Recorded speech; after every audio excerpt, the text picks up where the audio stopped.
ये तो दही चूड़ा एक बहाना है बिहार को डराना है। बिहार की पुलिस संवेदनहीन बन करके हर जगह काम करती है। 5 लोगों ने एक युवती का बलात्कार किया। एक तरफ जहां सरकार लगातार बेटी पढ़ाओ बेटी बचाओ जैसी बातों को सामने रख रही है और लगातार इसको प्रोत्साहित कर रही है, तो वहीं दूसरी तरफ बिहार में बेटियां सुरक्षित नहीं हैं। हाल ही की घटना है, नीट की तैयारी करने के लिए एक लड़की जो है वो पटना आती है और उसके बाद निर्मम तरीके से उसकी हत्या हो जाती है। बलात्कार की भी बातें सामने आ रही है। पोस्टमार्टम रिपोर्ट में कई चौंकाने वाले खुलासे हुए हैं। इसी को लेकर बातचीत करेंगे। सर, पोस्टमार्टम रिपोर्ट भी अब आ चुका है और कई चौंकाने वाले खुलासे हुए हैं। देखिए, ये बड़ा अफसोसजनक है कि जो लोग पहले जिस बात के ये सड़क पे आए, लोकतांत्रिक तरीके से ये मांग कर रहे थे कि जांच होनी चाहिए और आरोपी को जल्द से जल्द गिरफ्तार करनी चाहिए, आज वही बात जांच में निकल के सामने आ रही है। तो क्यों पुलिस ने लोकतांत्रिक तरीके से आवाज उठाने वालों के खिलाफ केस किया? एक माता पिता का परिवार जो है वो खत्म हो गया एक बच्ची के जाने से। इसका दर्द सिर्फ वही लोग समझ सकते हैं। लेकिन बिहार की पुलिस संवेदनहीन बन करके हर जगह काम करती है और आज बिहार की पुलिस ने दिखा दिया कि बिहार की पुलिस को संवेदना नहीं है। जांच आने के बाद जब ये मीडिया में बात जब आती है कि यौन शोषण से इनकार नहीं किया जा सकता है, एग्जैक्टली यही वर्ड था, यौन शोषण से इनकार नहीं किया जा सकता है। तो जब यही बात को लोग सड़क पे आके कह रहे थे, जांच की मांग कर रहे थे, तो क्यों बिहार पुलिस ने ऐसा किया? क्योंकि बिहार पुलिस चाहती नहीं है कि आरोपी पकड़ाए। हर जगह यही हो रहा है। पूरे बिहार में आप चलिए, पूरे बिहार में चलिए, आज हमारी बहनें बेटियां सुरक्षित नहीं है। पूर्णिया में इसी तरह मात्र 4 वर्ष की बच्ची को बलात्कार करके उसका हत्या कर दिया गया। अभी परसों तरसों वहां पे 5 लोगों ने एक युवती का बलात्कार किया। क्यों? कहां है बिहार में लॉ एंड ऑर्डर? जो घटनाएं बढ़ रही है, लगातार घटना बढ़ रही है, आपराधिक घटना इस तरीके से घटित हो रही है, महिलाएं सुरक्षित नहीं है। सम्राट चौधरी बयान देते हैं कि अपराधी को 24 घंटे के अंदर पकड़ लिया जाता है। पहले गोली जो है वो पैर में मारी जाती थी, अब कहां लगेगी इसकी कोई जानकारी नहीं होगी। भाई, पूरे बिहार में लगातार हमारी बेटियां मारी जा रही हैं, शोषण और अत्याचार हो रहा है, दुष्कर्म उनके साथ हो रहा है। हमारे दलित समाज के भाई लगातार उनका शोषण और अत्याचार उन पर हो रहा है। अभी देखिए, 10 दिन पहले राम प्रवेश पासवान की बहिलवाड़ा मुजफ्फरपुर सरैया में इतनी बुरी तरह से मारा कि उसकी पसलियां टूट गई। मैं जाके उनको अस्पताल में भर्ती कराया। आज भी गिरफ्तार नहीं है जातिवादी लोग जो उनको जाति सूचक गाली देकर के बुरी तरह से पीटा। इसी तरह से पूरे बिहार में ये मामलात हो रहे हैं। क्यों? पहला तो है कि ये मामलात होने नहीं चाहिए, क्योंकि कानून का डर नहीं है, क्योंकि कानून को ठीक से अप्लाई नहीं किया जा रहा है। तो जब कानून का डर नहीं रहेगा तो स्वाभाविक है कि अपराधी बेलगाम हो जाएंगे, जातिवादी सवर्ण लोग जो हैं वो बेलगाम हो जाएंगे। और यही हमारे दलित समाज, अति पिछड़े समाज के साथ ये घटनाएं हो रही है। हमारी बहनें लगातार मारी जा रही हैं, दुष्कर्म उनके साथ हो रहा है। तो ये सरकार का कर्तव्य है कि कानून का राज स्थापित हो। नीतीश कुमार भी कहते हैं कि बिहार में लड़कियां इतनी सुरक्षित हैं, इतनी सशक्त हो गई हैं कि रात को 12 बजे भी लड़कियां घूम रही हैं और एकदम निफिक्र होकर घूम रही हैं। भाई, पूरे बिहार में आज हमारी बहनों के साथ दुष्कर्म किया जा रहा है। सिर्फ पटना नहीं, आप किसी भी जिले में जाइए। गोपालगंज में की डाइट सेंटर में हमारी एक बहन थी राधिका, उसके साथ दुष्कर्म करके इतना दुष्कर्म इतनी बार किया गया कि उसको फांसी लगाना पड़ा। रविदास समाज से आती थी वो। उसी तरह से औरंगाबाद में बच्ची हमारी थी, उसी तरह से पूर्णिया में, उसी तरह से मुजफ्फरपुर के पारू में लगातार ऐसी घटनाएं हुई हैं। तो ये कौन सा कानून का राज है, मुझे समझ नहीं आता है। मुख्यमंत्री नीतीश कुमार जी को बताना चाहिए बिहार के लोगों को, बिहार की जनता को, कि ये कौन सा राज है कि जहां छोटी 4 वर्ष की बच्ची से लेकर के उम्र की सीमा कोई नहीं है, हमारे बहनें बेटियां का दुष्कर्म किया जा रहा है, उनको मार दिया जा रहा है। और सरकार जो है मुआवजे तक सीमित रहती है। कुछ 1 लाख मुआवजा देती है, फिर जिला दूसरा होता है, ब्लॉक दूसरा होता है और घटनाएं घटती हैं। तो ये रुक नहीं रहा है और ये अफसोसजनक है कि ये रुक नहीं रहा है। इसको रुकना चाहिए। लेकिन जब वही लोग जो अपराधियों को समर्थन करते हैं, बचाते हैं, तो कैसे रुकेगा? तो ये अपराधियों को बचाने वाली सरकार है, अपराधियों को पकड़ने वाली सरकार नहीं है ये। सर, जिस तरीके से कांग्रेस में दही चूड़ा का भोज आयोजित किया गया, लेकिन 6 विधायक जो जीते हुए हैं वो भोज से नदारद रहे। खबरें ये भी चल रही है कि विधायक काफी नाराज हैं और जदयू के संपर्क में हैं। नेतृत्व कमजोर होगा जब टिकट जब बेचे जाएंगे, आयात करके कैंडिडेटों को चुनाव में उतारा जाएगा, तो यही होता है। सर टिकट की बात नहीं है सर, जिला अध्यक्ष और तमाम जो कार्यकर्ता थे वो भी तो नहीं मैं वही उसी पे आ रहा था जी। कि जब नेतृत्वकर्ता जो है वो कमजोर होगा तो हमारे एक कमजोर अध्यक्ष हैं, उनके नेतृत्व को बिहार कांग्रेस ने नकार दिया है। जिला अध्यक्ष जितने जिला अध्यक्ष हैं सभी लोगों ने नकार दिया, जितने भी कार्यकर्ता हैं, विधायक भी हैं, सभी लोगों ने नकार दिया है।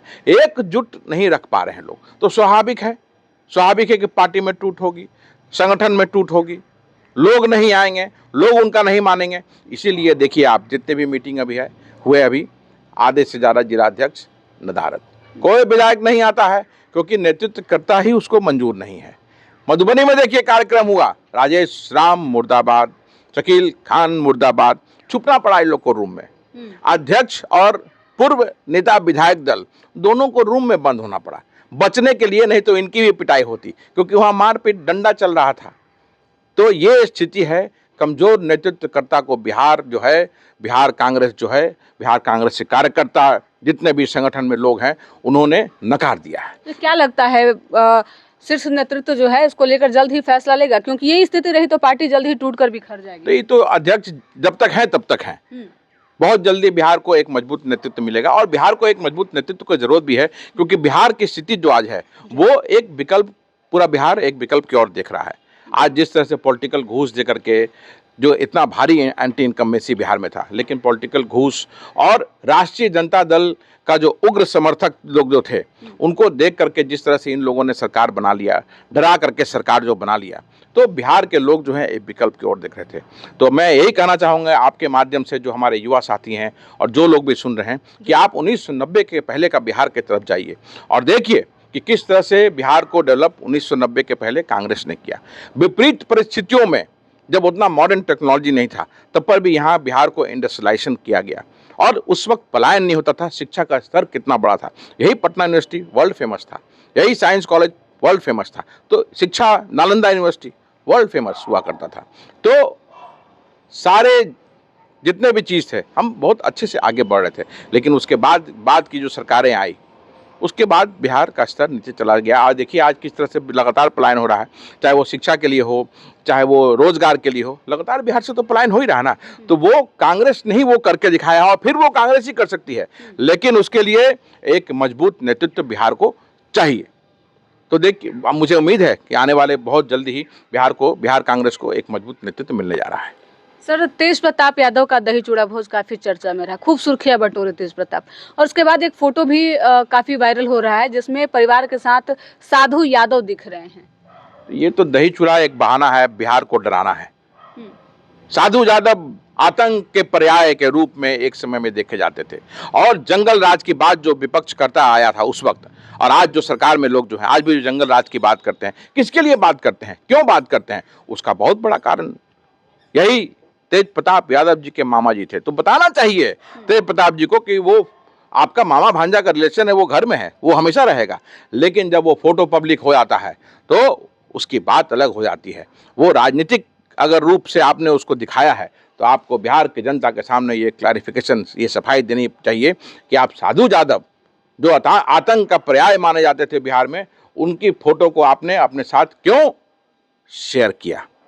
तो आप क्या चाहते हैं कि साधु यादव या उसके जैसे लोग ही फिर से सत्ता में आए? अब तक तेज प्रताप यादव अपने आप को परिवार से और पार्टी से अलग यही पूरा परिवार का प्रेम उमड़ रहा है। अमृता जी, यही चीज दिखा करके ये भारतीय जनता पार्टी, जनता दल यूनाइटेड, इन लोगों ने बिहार को डरा करके वोट ले लिया लोगों से, और फिर तेज प्रताप यादव उन्हीं का फोटो दिखा रहे हैं।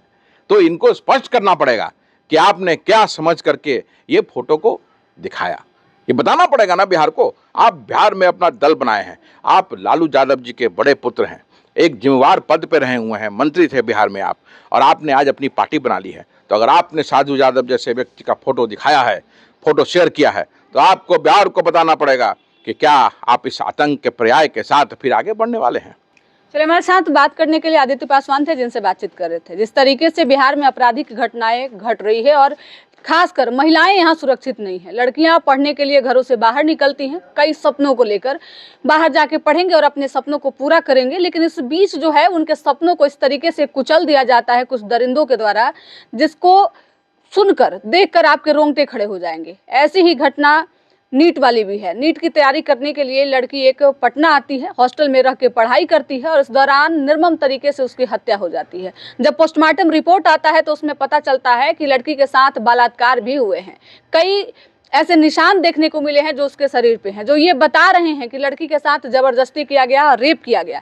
लेकिन प्रशासन और पुलिसिया तंत्र जो है इसको मानने के लिए तैयार अब तक नहीं थी। अब धीरे धीरे कार्रवाई आगे बढ़ रही है। अब तक लगभग 6 से अधिक लोगों पे केस भी दर्ज किया गया है। लेकिन ये मामला फिर से बाकी लड़कियों की तरह सिमट जाएगा या फिर सरकार इस पे एक्शन लेगी, क्योंकि जिस तरीके से लगातार नेताओं के बयान आते रहे हैं कि अपराधियों को बख्शा नहीं जाएगा, एनडीए की सरकार है, सुशासन की सरकार है और बिहार में सभी लोग सुरक्षित हैं। अब देखना दिलचस्प होगा क्या ये सरकार जो है वो अपराधियों को पकड़ने में सक्षम है। इसके साथ ही सर से हमने बातचीत किया।